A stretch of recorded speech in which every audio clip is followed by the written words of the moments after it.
The greatest thing in life, taking refuge with the triple jewel.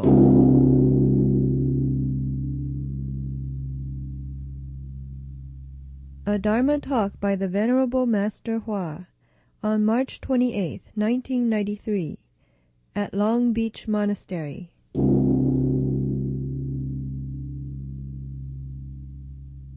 Translated into English and produced by the Dharma Realm Buddhist Association.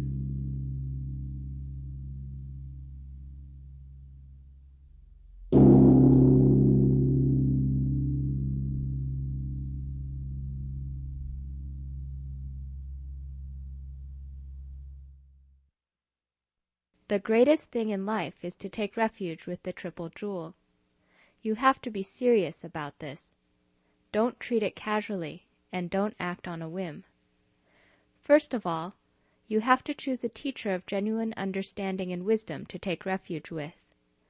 That way, when there is some principle you do not understand, you will receive the proper guidance that will allow you to gain insight into the Buddha's knowledge and views. Don't join external sects, sects that seek truth outside the mind, or listen to the instructions of misguided teachers. It is not only now that external sects and misguided teachers have become so popular. They were also very numerous when the Buddha was in the world. At that time, there were 96 external sects and 72 cults. These flourished even more than the proper Dharma. People joined these cults simply because they did not understand the truth. Such cults are very harmful, for they can easily lead you astray.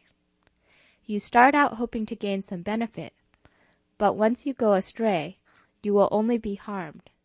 It is very dangerous. If you want to take refuge with the Triple Jewel and enter the treasury of the proper Dharma vision and the wonderful mind of nirvana, you must look for wise teachers. However, even among left-home people, the wise and the unwise are intermingled. They are not all the same. If you make the mistake of joining an external sect, you will suffer great harm. And if you mistakenly follow the teachings of a misguided teacher, the harm is even greater. Therefore, all of you who are studying the Buddha Dharma, don't let it happen that you seek to ascend but end up falling into the hells instead. Don't let it be that you want to find happiness but suffer boundless misery instead. That's why I said that taking refuge is a matter of the highest priority.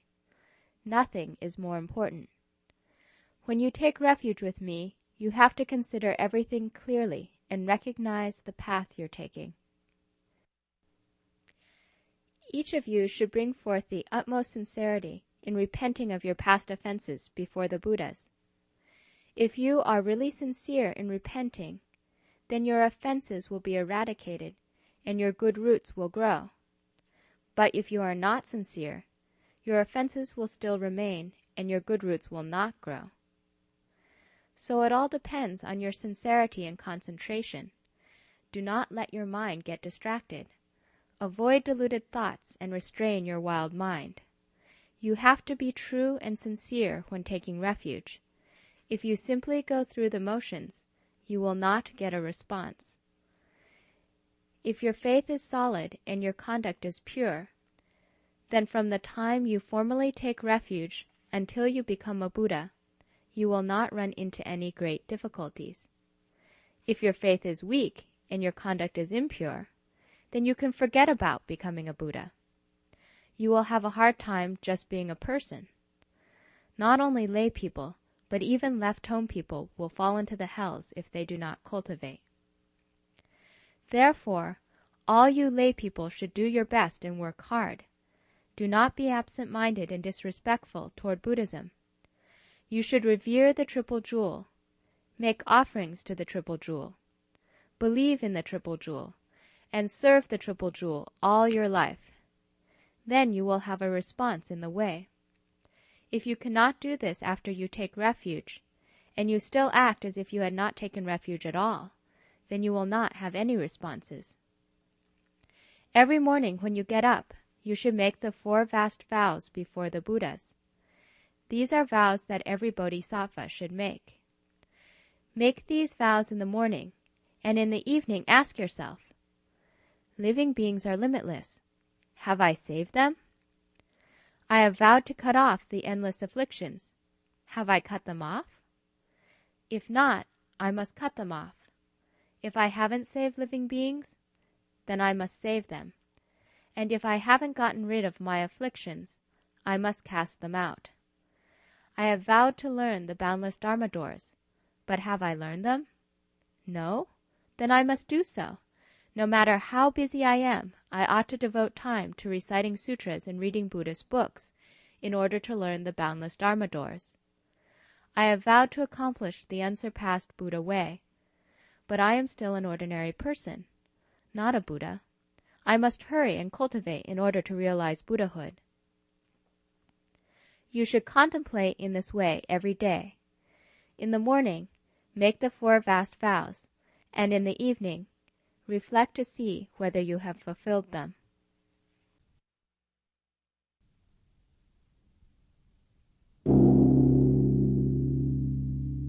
A turn of the head is the other shore.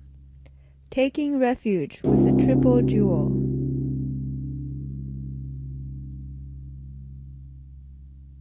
A Dharma talk by the Venerable Master Hua on January 17, 1993, at the Taipei County Stadium in Banqiao, Taiwan.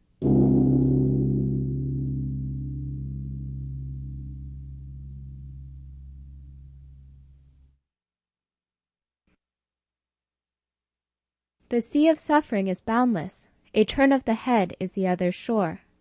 Taking refuge is the first step. Right at the first step, you must go forward vigorously. Do not turn around and retreat. This is the way to Buddhahood.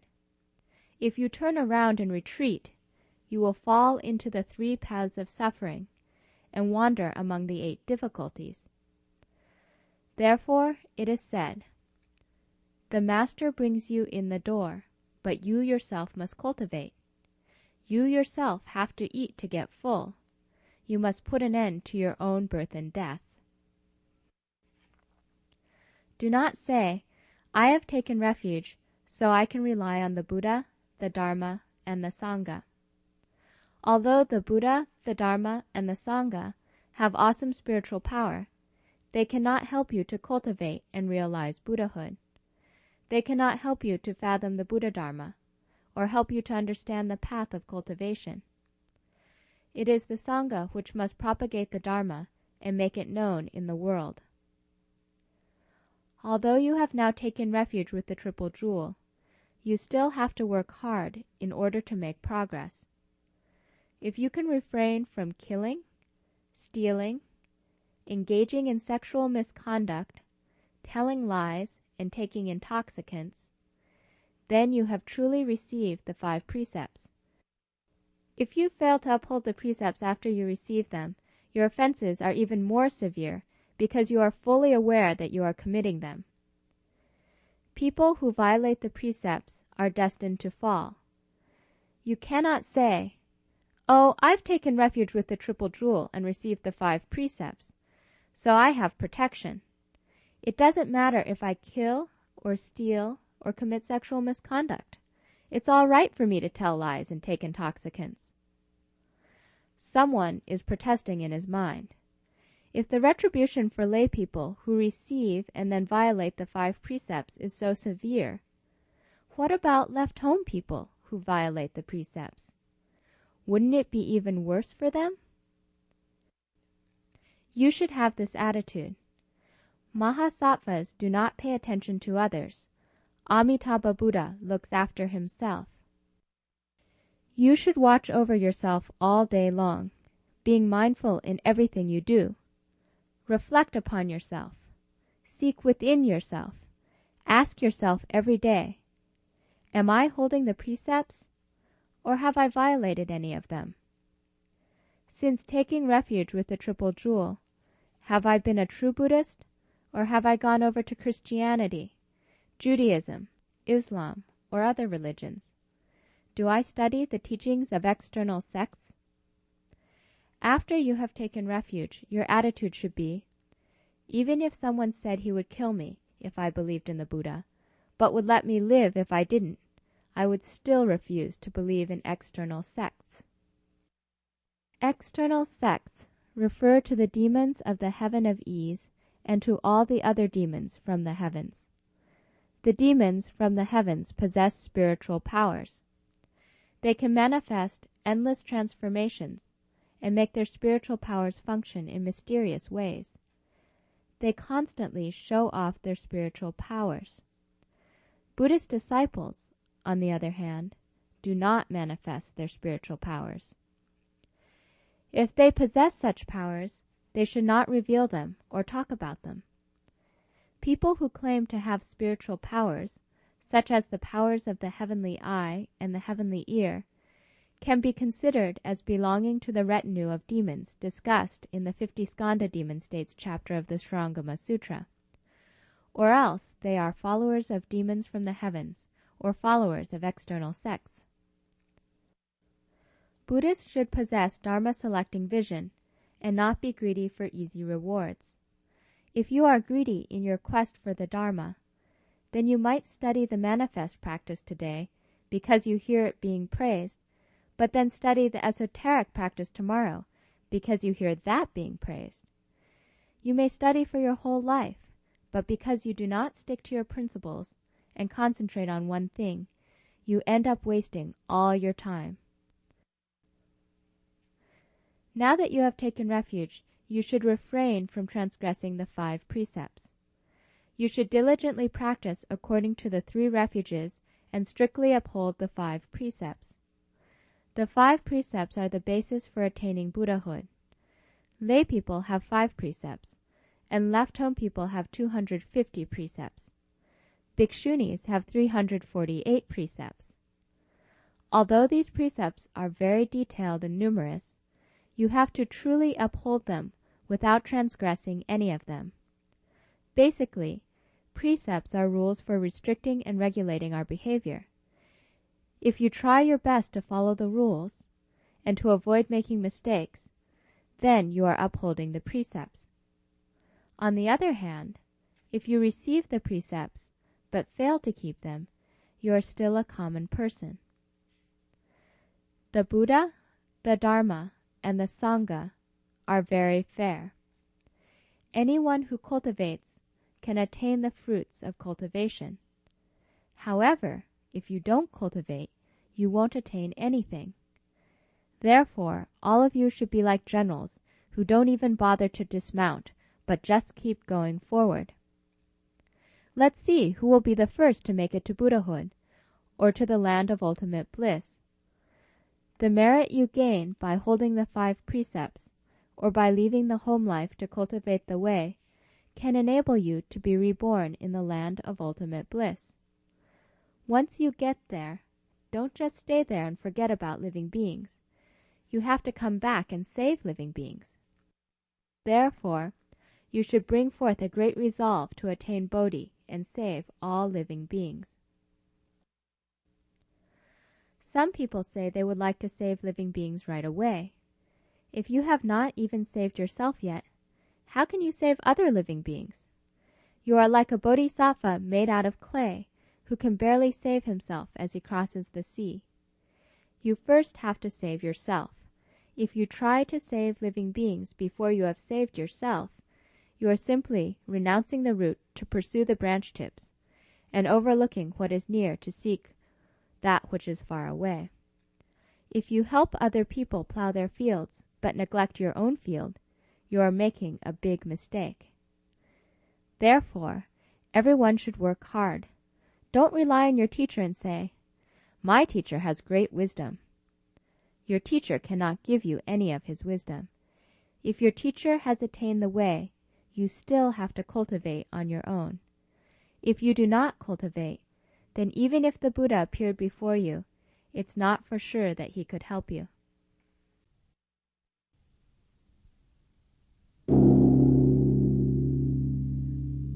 Those who take refuge with the Triple Jewel should observe the precepts.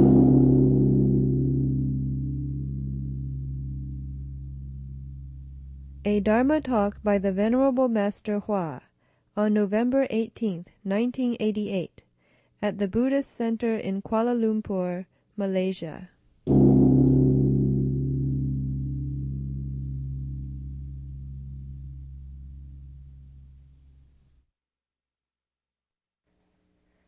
You have formally taken refuge with the Triple Jewel and the precepts today.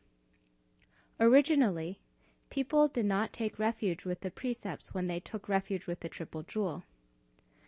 However, since the Buddha has entered nirvana, living beings should take the precepts as their teacher.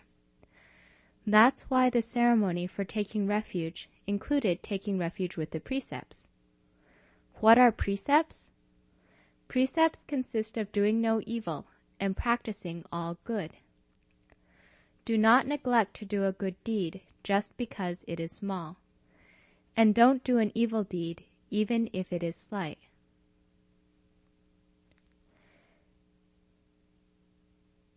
Many Buddhists make the mistake of praising their religion when they are in it and denouncing it after they have left it. Some people are always going from one place to another, believing in one cult today, another cult tomorrow, and yet another cult the day after that. Believing in all these different cults, they end up falling into the hells before they know it. Since they don't have a definite principle, they go around hoping to find a bargain. Their craving for new and strange things leads them to study esoteric dharmas or to join some bizarre, clandestine cult that wouldn't dare show itself in the light of day. As a result, they unwittingly become hungry ghosts, suffer in the hells, or fall into the animal realm to undergo their retributions. How pitiful! During the refuge ceremony today, we first took refuge with the Buddhas. Having taken refuge with the Buddha, I would rather give up my body and life. I'd rather give up this body and life than ever take refuge in external sects, or with the demons of the heavens, such as Ishvara, the demon of the heaven of ease. Ease refers to the happiness found in such places as the kingdom of heaven, or perhaps some earthly kingdom. You've never been to such places, but you are so intrigued by their names that you want to go without knowing exactly where you are going. Thus, entering the belly of a horse and coming out of the womb of a mule, you pass by King Yama's court several times. Having just gone by Lord Chakra's palace, you return to King Yama's pot again. Transmigration in the 6 paths is dangerous business. If you keep running around looking for advantages, you may end up getting reborn in the animal realm. Therefore, we would rather give up our bodies and lives than take refuge with the demon Ishvara. The demons of the heavens and the followers of external sects are forever bragging about how great they are. They always promote themselves. As the saying goes, Old Lady Wang sells melons. She sells and advertises them herself. These teachers also boast about how great they are, saying, "If you believe in my teaching, you can get enlightened instantly. You can become a Buddha in this very life. You can become a Buddha without having to follow precepts, be vegetarian, or stay away from the opposite sex." They teach all sorts of dharmas, such as the dharma which involves coupling between men and women. Confused by all these dharmas, you think they're really wonderful, and so you go around learning them. Running from one place to another, you end up straying down the wrong road, and it's not easy to turn back. Therefore, we should not be greedy for advantages, ease, happiness, or enjoyment. Having taken refuge with the Triple Jewel, we should be content with our lot. We should live our lives peacefully, in accord with the decree of heaven. We don't want to be opportunistic, take shortcuts, or flatter people. We should not take refuge with Ishvara, the demon of the heaven of ease. Rather, we should take refuge with the perfectly enlightened Tathagata, that is, with the Buddha, who is greatly wise. The world-honored one, the Buddha, is the one whom we should respect and honor. Having taken refuge with the Dharma, we would also rather give up our lives than take refuge with the books of external sects. The books of external sects refer to the scriptures, doctrines, and books that followers of external sects publish and circulate. Not taking refuge with them means not reading them. If you don't even read them, how much less would you take refuge with them? So you should not read the books of external sects. After you have taken refuge with the orthodox Dharma, you should not study the misguided doctrines found in the books of external sects. Everyone should be aware of this. It should not be that after taking refuge with the Triple Jewel, you are still so muddled that when you see a statue of the local guardian spirit, you bow to it. And when you see a pile of cow manure, you bow to that too. And when you see some dog excrement, you bow to that as well. Such behavior is really pathetic. You should not read any of the books written or published by the external sects. Taking refuge with the Sangha means taking refuge with the Sangha of worthies and sages throughout the 10 directions, not with the followers of misguided cults. If you take refuge with those cults, you will fall into the hells together with them. You should not take refuge with them. What kind of Sangha should you take refuge with? You should take refuge with the pure Sangha, which is like a field where people can plant blessings. Why should you take refuge with the Sangha? Because the Dharma is transmitted by the Sangha. If you take refuge with the Sangha, you have a chance to understand the Buddha Dharma. Understanding the Buddha Dharma, you can become a Buddha. Therefore, you should take refuge with the Sangha, and not with the demons and external sects that propagate wrong knowledge and views. Don't listen to them talking about how fantastic they are, about how their eyes can emit light, how their noses can talk, and how their ears can eat. Only demons and freaks are like that. Why should a person's eyes emit light? Why should his nose talk? Why should his ears eat? How can such a person be anything but a freak or a demon? In fact, he cannot really do those things either. He just says he can in order to cheat people. Now that you have taken refuge with the Triple Jewel, you should have proper knowledge and views. Don't cling to wrong knowledge and views. What is meant by a pure Sangha that is like a field of blessings? Pure means being free from defilement.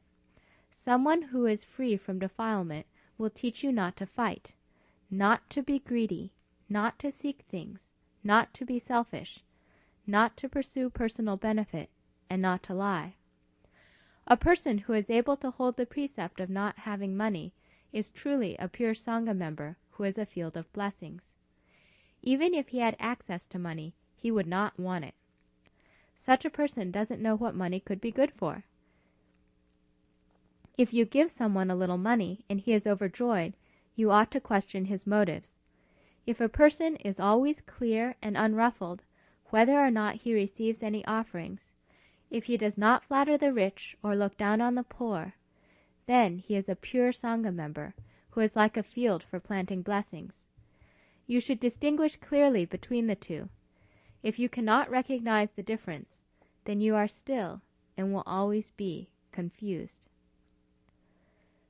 Next, we take refuge with the precepts. Taking refuge with the precepts means doing no evil and practicing all good. You should not even have the thought of evil in your mind.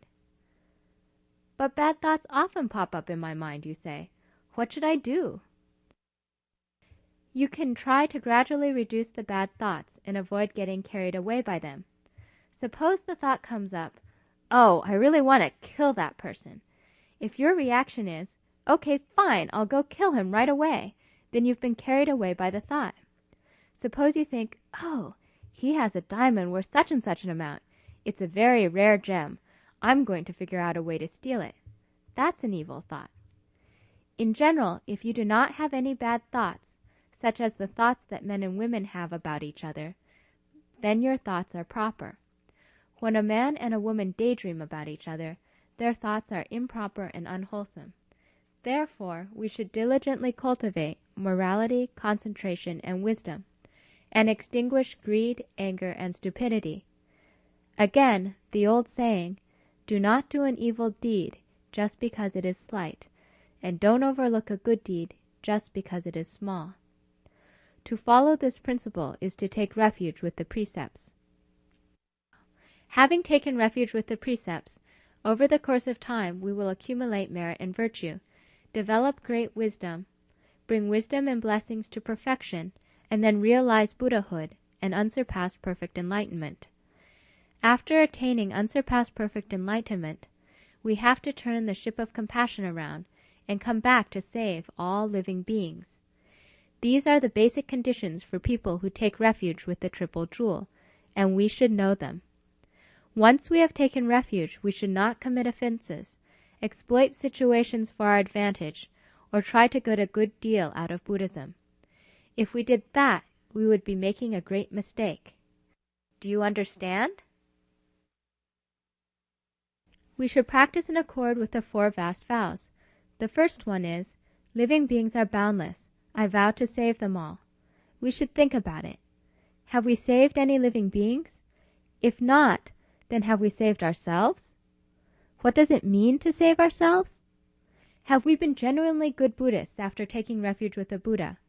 Or have we just come to Buddhism for the sake of getting food and clothing? Have we used religion to cheat people out of their money?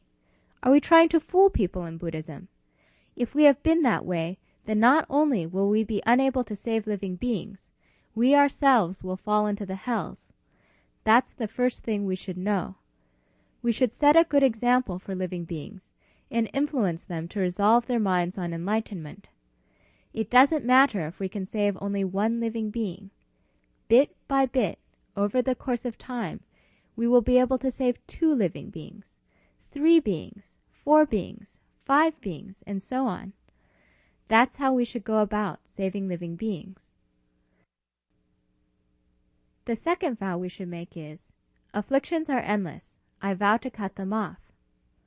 Have my afflictions, my bad temper, my obstinate bovine temperament, or my canine or feline temperament for that matter, been cut off? Is my disposition that of a human being or that of a beast? Do I understand the human temperament? Am I willing to cut off my afflictions? If not, then I have yet to fulfill the 4 vast vows. Thus, the first thing we should do is cut off afflictions and get rid of ignorance. Once we have done so, we will be true Buddhists. That's why we should not have any temper. Dharma doors are immeasurable. I vow to learn them all. Have I learned them? Or do I read pornographic novels every day? Am I spending all my time reading romance novels? Am I always reading novels that cause people to think about improper things? Have I studied the sutras? We should know the answers to these questions. Are we wasting our valuable time doing meaningless things? We must learn the Dharma doors. Why? Because we want to realize the unsurpassed Buddha way. The Buddha way is unsurpassed. I vow to realize it. Have we realized the Buddha way yet? No. Well, do we want to? If so, we must bring forth a great Bodhi resolve and advance courageously and vigorously without ever retreating. If we can do that, then the power of these 4 vast vows will help us to maintain our practice until we attain the unsurpassed, perfect enlightenment of the Buddha. If you don't do that, then you are simply heading for a fall. Although you have taken refuge with the Triple Jewel, you haven't truly understood what the Triple Jewel is all about.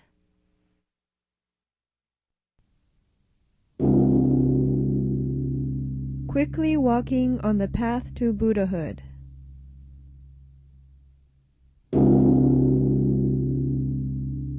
A Dharma talk by the Venerable Master Hua on December 28, 1993, at the City of the Dharma Realm in Sacramento.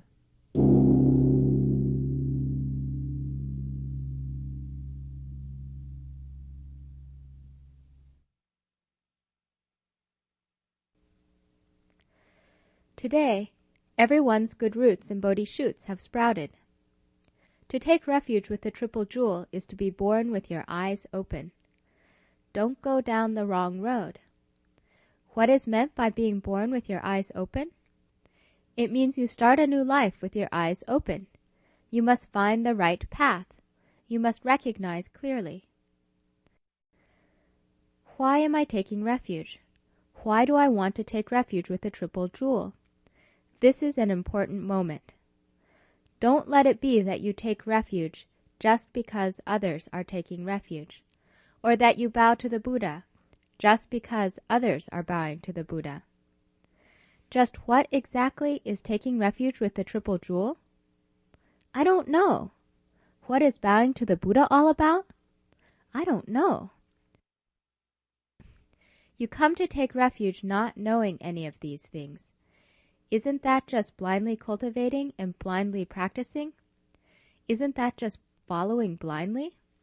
You should open your eyes, recognize the road clearly, and go straight down the path courageously without retreating.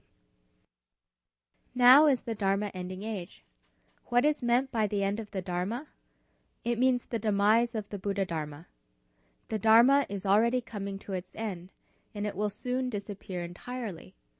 The Buddha Dharma is already in its autumn.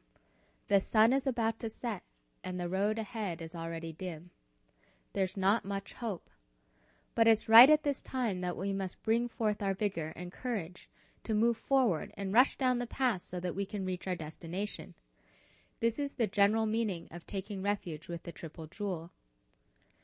Today, there are many people with deep good roots who are taking refuge with the Triple Jewel. Some are transformation bodies of bodhisattvas who have come to take refuge. Some are transformation bodies of gods, dragons, and others in the Eightfold Division who have come to take refuge. Some are human beings who have come to take refuge. There are even ghosts and spirits who have come to take refuge.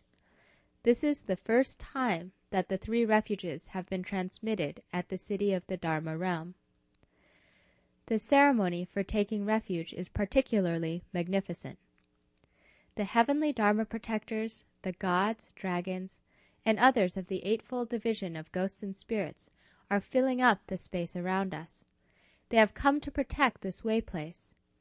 Whatever wishes any of you are making about the future will be completely known by these Dharma protectors and good spirits. Each of you should urge yourself on.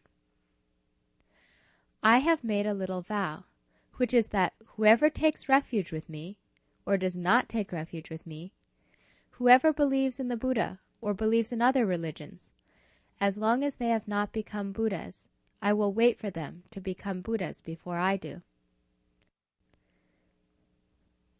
You should go forward with courageous vigor and not be lazy. Don't steal off to take it easy. Don't shirk toil and crave the soft life. You must change your bad habits to good ones. Change your faults and renew yourself. Go forward on the path to Bodhi with courage and vigor. Don't make me wait for all of you too long. If I have to wait too long, maybe I won't have the energy to keep waiting.